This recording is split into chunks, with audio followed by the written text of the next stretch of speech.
ሰላም የፒያሳችን እንደተለመደው አዲስ ርዕሰ ጉዳይ ብቅ ብለናል። እንደተለመደው ደግሞ ሰብስክራይብ፣ ሼር፣ ላይክ እንድታደርጉ ለወዳጅ ጓደኛችሁ እንድታካፍሉ እንድታበረታቱ እንጠይቃለን። ዛሬ በአዲስ ጉዳይ ብቅ ብለናል። ሰለሞን ተካልኝ ማረፉን ሰምተናል። በትናንትናው ዕለት ሰለሞን ተካልኝ በአርቲስትነቱ ይታወቃልና የእሱን ህይወትና ያለውን የህይወት ጉዞ ከስራዎቹ ጋር በማገናኘት ምን ነበር የሚለውን ውጣ ውረዶቹን እናያለን። ከጓደኛዬ ቢሉ ጋር ሆነን ቢሉ ምን ትለናለህ? እስቲ ስለ ሰለሞን ተካልኝ ስናስብ ምን ነገሮች በአይምሮ ላይ ይመጣሉና እነዛን ነገሮች ብናይ ያለህን ሀሳብ ብታካፍለን። እሺ፣ አመሰግናለሁ። አድማጭ ተመልካቾቻችን ሰላም ብለናል። ሰላማችሁ ይብዛ። እንግዲህ ዛሬ ትንሳኤ ማግስት ላይ እንገኛለን። በትንሳኤ ማግስት በጧት የተሰማ አዲስ ዜና አለ። ድምፃዊ እና የፖለቲካ ሰው ሰለሞን ተካልኝ ከሚኖርበት ከወደ ሀገር አሜሪካ ጆርጂያ የሚባል ግዛት አትላንታ ከተማ አርፏል የሚል ዜና አሁን የመገናኛ ብዙሃንን ሽፋን ይዟል። እና እንግዲህ ድንገተኛ ነው አሟሟቱ ነው የሚሉት።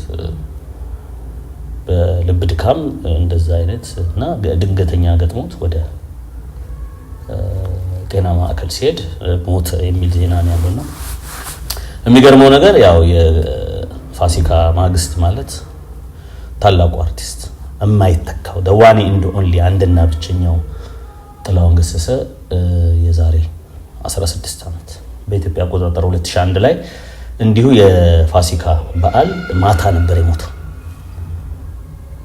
እና የፋሲካ በዓል ማታ ላይ ሞቶ ያው ጠዋት ነው ህዝቡ መርዶን የሰማውና የፋሲካ ማግስት ሲባል ሁሌም የሚታወሰው የጥላሁን መሞት ነው። በነገራችን ላይ ጥላሁን ደግሞ ልክ የዛሬ 32 ዓመት እንደዚሁ ቀን የፋሲካ ልዩ ዝግጅት ብሔራዊ ቲያትር መድረክ ላይ ሲያሳይ ቆይቶ በ1985 በኢትዮጵያ አቆጣጠር ማታ ሲገባ ቤቱ እስካሁን ሚስጥሩም ያልታወቀው ቤት ውስጥ በጩቤ የመወጋት አደጋ የግድያ ሙከራ ተሞክሮበት ጥላሁን እንግዲህ አለው የሚባለው ድምፁ ነው።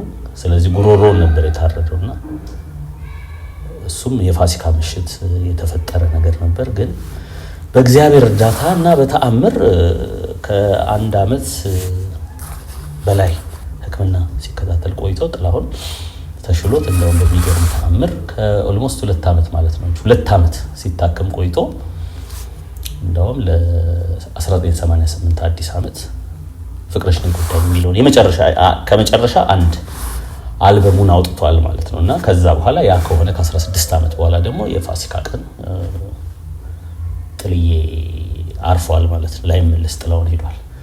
አሁን ከ16 ዓመት በኋላ ደግሞ እንደዚህ የፋሲካ ማግስት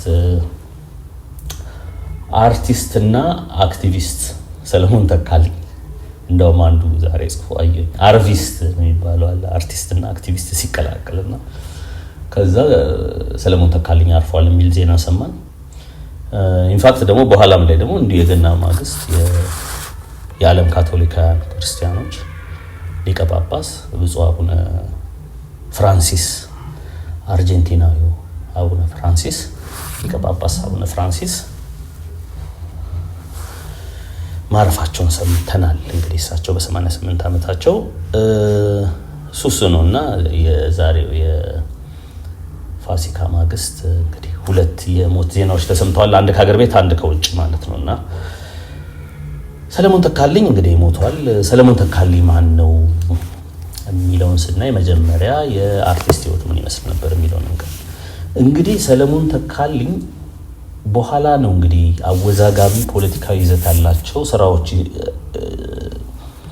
ተብለው የሚወጡ የነበሩ ስራዎቹ ወደ በኋላ ላይ ነው የመጡት እንጂ አንድ የድሮ አልበም አለ የመጀመሪያ አልበሙና እሱን አልበም እንደው የድሮ ይሄ ሮሃ ባንድ ስራዎችን ሰዎች ዩቲዩብ ላይ ፈልጎ ቢያዩ ከብጻት ስዩም ጋር ያወጣው አልበም አለ እና በጣም ቆንጆ አልበም ነውና ድሮ ነው በጣም ድሮ 70ዎች ውስጥ የወጣ ነውና መልኩም የተለየ ነው በፍጹም። አሁን የምናየው በጣም ወፍራም ሰው ሆኖ ነው ቀጭን በጣም መልካም ይሄ የሚባል ድምጹም በጣም የሚያምር ዘፈኑ እንግዲህ ሮሃ ባንድ ከሰራው ዝም ብሎ የወረደ ዘፈን አይሰራም። ብጻት ስዩም በጣም እና የሁለቱ ኢቭን በወቅቱ ፋሽን የነበረ ይሄ ተቀባብሎ ወንድና ሴት ተቀባብሎ መስፈን ፋሽን በነበረበት ዘመን ብጻት ስዩምን ከመሰለች በጣም ድምጿ ከሚያምር አርቲስት ጋር የተቀባበሉ የሚዘፍኑ ዘፈን አለ። የራሱን ዘፈኖች አሉ በጣም የሚያማምሩ። ከዛ በኋላ 80ዎቹ ውስጥ እንደዚሁ የሆኑ አልበሞች አውጥቶ በኋላ ወደ 89 ዓመተ ምህረት ይመስለኛል በወቅቱ ከነበረው አገዛዝ ጋር የሚያላትመው አንድ አልበም አወጣ። ሁሉም 00 ነው የሚለው። በግል ከጠየቀኝ አልበሙ ሙሉን ቀሽም ነው ለኔ። ለነገሩ 80ዎች ውስጥ ብዙ ዘፈኖች ያን ያህል የጥበብ ዋጋቸው እዚህ ገባ የሚባሉ አይደለም። ማለት የዘመነ ከተፋ የሚባልበት ጊዜ ነው። አንድ ኦርጋን ይያዛል ዝም ብሎ ቴሪሪም ብቻ ነውና ብዙ ዘፈኖች ይበዙ ነበር። በደንብ ወደ ኋላ መለስ ብለህ ካየ 80ዎች ውስጥ ከሚወጡ ዘፈኖች በተለይ ሀገር ቤት ከተሰሩት ዘፈኖች እዚህ ገባ የምትለው ብዙ አልበም የለም። እንደውም እንደ አብነት የሚጠቀስ ቆንጆ የሚባለው የአበበ ተካ ዘፈን ነው እንጂ 80ዎች ውስጥ ብዙ ዘፈን የለም። እና ተፈራ ነጋሽ ምናምንም አሉ። ሁሉንም ማጣጣል አይደለምና በወቅቱ የነበረው አንድ ኦርጋን ብቻ ይዞ ቴሪሪም ማለት ፋሽን የነበረበት ዘመን ነው። በዛ ጊዜ ያወጣው ቴሪሪም የአንድ ኦርጋን ዘፈን ነበርና ግን በቃ እዛ ጋር ሁሉም 00 ምናምን ያለ መንግስትን ይሰድባል ተብሎ በጣም ሰውየው ገነነ። በኋላ ያው ወቅቱ የነበረው ማገዛዝ ትንሽ ደንጋጣ ስለሆነ ትንሽ ገረፈው መሰለኝና ሰውየውን የበለጠ አፈመሰው። ከዛ ስሙ ገነነ። በኋላ ከዘፈኑ ይበልጥ አልበሙ ፖስተሩ የአልበሙ ፖስተር ከአልበሙ ይዘት ይበልጥ የአልበሙ ፖስተር በጣም የገነነለትን ዘፈን 1992 ይሁን 93 አወጣ እና እጅግሩ ታስሮ እንደዚህ አፉን በፕላስተር ለጉሞ ምናምን ያለች አንድ ውስጡን ዘፈን እኔ ብዙ ሰው ጠይቄያለሁ። እዚህ አልበም ውስጥ ያለውን ዘፈን ምንድነው የሚለው ብል እኔ በደንብ አጣርቶ የሚነግረኝ ሙዚቃ ወዳጅ ሰው ብዙ ሰው ጠይቄያለሁ። የለም ብቻ ያቺ ነገር በጣም ሰው የሆነ አገነነችው መሰለኝ። ብቻ ያንን ካደረገ በኋላ ከሀገር ወጣ። ከዛ በኋላ ሰለሞን ተካልኝ የሰራው ሙሉ አልበም የለም። 2-3 ፖለቲካዊ ይዘት ያላቸው እነዛ ፖለቲካዊ ይዘት ያላቸው ዘፈኖች ደግሞ ትናንት ሲወግረው የነበረው አገዛዝ የሚያወግሱ የውዳሴ ዘኢህአዴግ የሆኑ 1-2-3 እኔ በግሌ 3 ስራዎች አውቃለሁ። አንዱ ሚሊኒየም የሚል አለ፣ አንድ ግንቦት 20 የሚል አለ፣ አንደኛው መለስ ዜናዊ ይቀጥል እያለ መለስ ዜናዊን የሚያወድስ 3 ስራ አውቃለሁ። ሌላ አለ ካሉኝ እቀበላለሁ። እነዚህን 3 ስራዎች ግን የሱ ናቸው ተብሎ አይቻቸዋል። በቃ ከዛ በኋላ የአወዛጋቢ የፖለቲካ ህይወቱ እንጂ አርቲስትነቱ የለም እና እንደዛ ነው ኖሮ እንግዲህ ሚያዝያ 12 2017 ዓ.ም በተወለደ በስንት ዓመቱ እንደሆነ አላውቅም ሞተ ሲባል እንግዲህ ዛሬ ጧት ሰማሁ ለማለት ነው። እሺ በስተመጨረሻ ፕሮፌሽን እና ፖለቲክስ እንዴት ነው የሚለያየው? አሁን ዘፋኞች አርቲስቶች ፖለቲካ ውስጥ መግባት አለባቸው። ዘፈን ከሆነ ዘፈንን ብቻ መስፈን አለበት ብዬ አስባለሁ። ከፖለቲካ ጋር ስትላተም ፕሮፌሽንን ታጣዋለህ። ፕሮፌሽን የሚባል ነገር አለና ፕሮፌሽን ላይ መኖር አለብን። ስለዚህ አብዛኛው የኢትዮጵያ ዘፋኞች አይታቸው ስለሆነ ከፖለቲካው ጋር ሄደው ሲላተሙ እንደኛ ካሉበት ትራክ ይወጣሉ። ምክንያቱም ብዙ ነገር ፕሮዲዩስ ማድረግ ሲገባ የማይሆኑ ነገሮች ፖለቲካው ላይ ያስለምደዋል። ገንዘቡ በነፃነት ይኖራል፣ መጠጥ አለ፣ ሴት አለ፣ ምን አለ። ከዛ በኋላ መስፈንን ትተን ወይ አርቲስትነትን ትተን ለአንድ ሰው ማደር ይሆናልና ምንድነው የምትመክረው? ምንድነው የምትለው በዚህ ዙሪያስ? ጥሩ አመሰግናለሁ ማፊ። እሱን በደንብ አሁን የጠየቀኝን ጥያቄ ከመመለሴ በፊት እዛው ሰለሞን ተካልኝ ላይ የድምጻዊ ህይወቱን ነበረ ቅድም ስናገር የነበረው። ፖለቲካዊ ህይወቱስ ምን ይመስላል ነው። አሁን ፖለቲካ የነበረው ውጣ ውረድ አወዛጋቢነቱ ስኬት ይመነጫል የሚለውን ነገር እኔና ከዛ በኋላ ያይዘን ያንተን ጥያቄ ለመመለስ ሞክራለሁ። የሰውየው አወዛጋቢነት የሚመነጨው በያዘው ቀጥ ያለ አቋም ምናምን አይደለም። ሰለሞን ተካልኝ ሲባል ማንኛውም የኢትዮጵያን ይሄ ሙዚቃና ፖለቲካ የሚከታተል ሰው የሚያውቀው በሚዋዥቅና ጭራሽ የማይገናኙ ፖላር ኦፖዚት ይሄ ዋልታና ዋልታ ያሉ ርቀት ያላቸው ነገሮች በጣም ባጭር ጊዜ ውስጥ ካምፕ ሲቀያየር ነው የሚታወቀው። እንዳልኩት ከ80ዎቹ መጨረሻ እስከ 1997 ድረስ በቃ ሁሉም 0-0 ሆኖ በወቅቱ የነበረው የኢህአዴግ ህወሓት የነበረውን አገዛዝ በጣም ሲሞልጭ ነው የሚታወቀው። አሜሪካም ሄደ ባሉ ሚዲያዎች ላይ ወጥቶ አትላንታ አካባቢ የሚገኝ ሬዲዮ ላይ በቃ ሰውየው በጣም ሲሳደብ ሲሞልጭ ሲቃወም ምናምን ይታወቅ ነበር። 97 የኢትዮጵያን ፖለቲካ እንግዲህ ማርሽ ቀየረ የሚባለው የ97 ምርጫ መጣና የምርጫው ውጤትም እንዳይሆን ሆኖ ማለት በብዙ ሰዎች መገደል አዲስ አበባ እስከ 1000 ድረስ የሚጠጋ ወጣት የተቀጠፈበት ብዙ ነገር ሆነ። ከዛ በኋላ ፖለቲከኞቹ ታሰሩ። በወቅቱ የነበረው አገዛዝ እንዳይወርድ ሆኖ ግዳዩን ይዞ ወደ ከፍታው ወጣ ማለት ነው። ማንም ሰው ስልጣን እንዳይጠይቀኝ ብሎ ማለት ነው። ያን ጊዜ ይሄ ቅንጅት በወቅቱ የሚታወቅበት ይሄ የቪክትሪ ምልክት እያሳየ በጣም ትልልቅ ሰልፎችን አሜሪካ ጎዳናዎች ላይ ይመራ ነበር። ስለዚህ ቅንጅት ማለት አለ አይደለ የሰላማዊ ፖለቲካ የምርጫ ፖለቲካ ምልክት ማለት ነው። ቅንጅት ያንን አመለካከት ያቀረቅን የነበረ ሰው ነበር። አሁን 97 98 እንደዛ ሆኖ ቀጠለ በኢትዮጵያ አቆጣጠር። 99 ዓመተ ምህረት ላይ አውት ኦፍ ኖዌር ሳይታሰብ ዱብዳ በሚመስል መልኩ ሰለሞን ተካልኝ የሚባለው አርቲስትና አክቲቪስት ብድግ ብሎ አስመራ ጎዳና ውስጥ ታየ። ኤርትራ ገባህ ማለት እዛ ትጥቅ ትግል የጀመሩ ኃይሎች ካሉ እነሱን እደግፋለሁ ማለት ነው።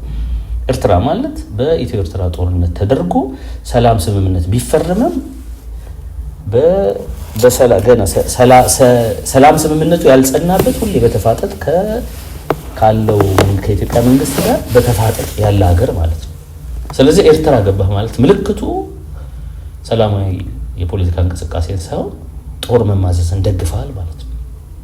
99 ዓመተ ምህረት ይሄን የሆነው አሁን መሀል ላይ ነው የቀረው። ድሮ ይደግፍ የነበረው አሁን ቅንጅት ብሎ ቪ እያደረገ በአሜሪካ ጎዳናዎች ላይ ሲንቀሳቀስ ይደግፈው የነበረው ሁሉ ሰው ደነገጠ።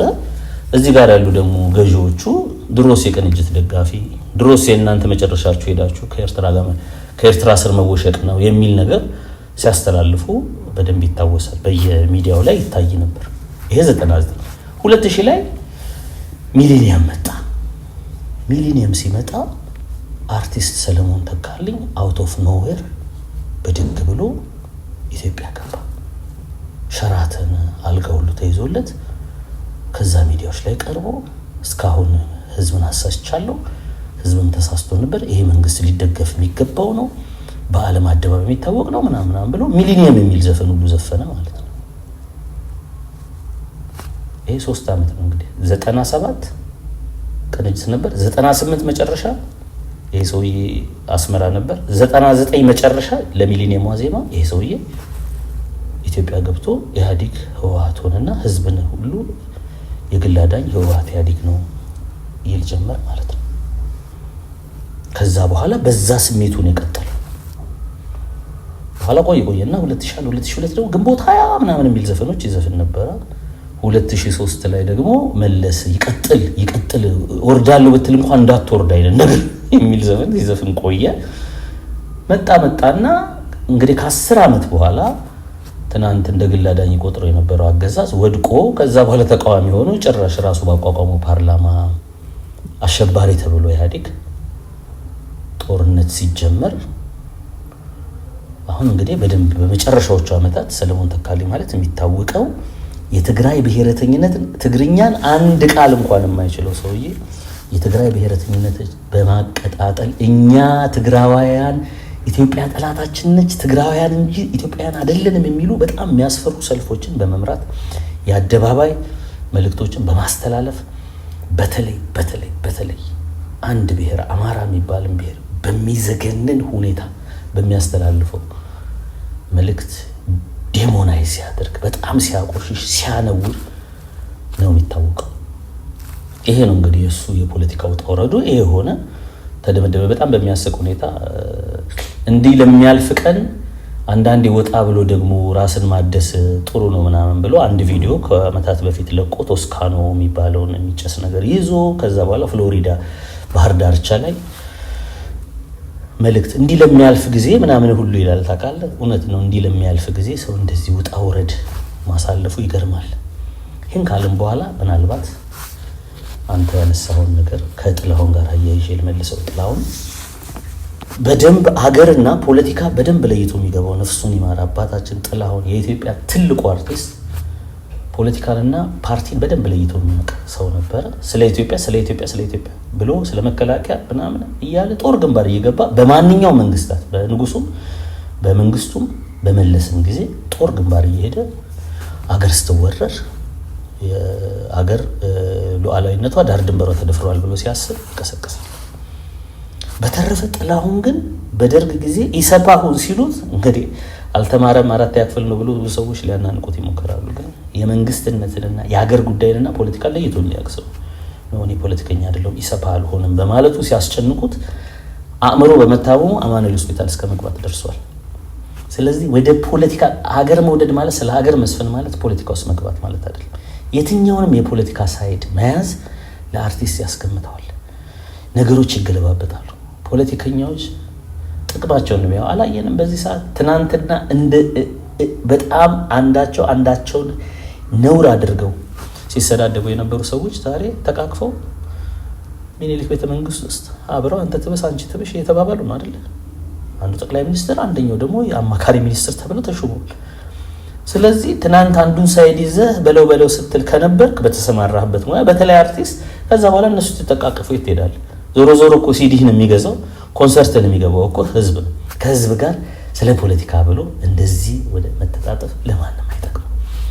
ስለ ፖለቲካ ብለው ከማንም ጋር ያልተለጣጠፉ አርቲስቶች ተከብረው ይኖራሉ። ተከብረው ማለት እና ፖለቲከኞች ለራሳቸው ጥቅም እንጂ የአርቲስት ትናንትና ግጥም ገጥሞልኝ ነበረ ዜማ ዜሞልኝ ነበረ ብሎ ሁሌ ካንተ ጋር ሲጓተት የሚሉ የለም። እነሱ ጥቅማቸውን አይተው ሲገላበጡ አንተ ፎሪ ትወጣለህ። እና የሰለሞን ተካልኝ መጨረሻ እንዲህ ለሚያልፍ ቀን ምን አለ አሌክስ አብርሃም የሚባል ጸሐፊ ፖለቲካችን አለ ልክ እንደ የአሳማ ጉሮኖ ማለት ነው አለ። እዛ ጉሮኖ ውስጥ ገብተህ ጭቃ ሳይነካ መውጣት አትችልም አለ። ገብቶ ያልተርመጠመጠ ሰው የለም አለ።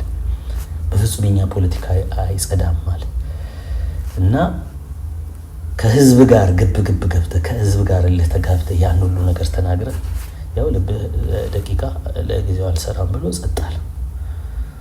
ለልጆች ምንድነው የምታወርሰው? እስቲ ገብቷል? ምንድነው ከዛ በኋላ ማለት ስለ ልጆቼ ስለ ሀገር ወይ ስለ ራስ ታሪክ ልጆቼ ዛሬ እንደዚህ አፌን ስካፈት ትናንትና 9 ብር 12 ብር የሚሆን 20 ብር ሲዲኤን ካሴቴን የገዛኝ ህዝብ ዛሬ የሆነ ፖለቲካ አቋም ይዣለሁ ብለህ ከህዝብ ጋር ስትሰዳደብ ቆይተህ አንተስ እሺ ቀነ ደርሶ ሄድክ ልጆችስ ነገ።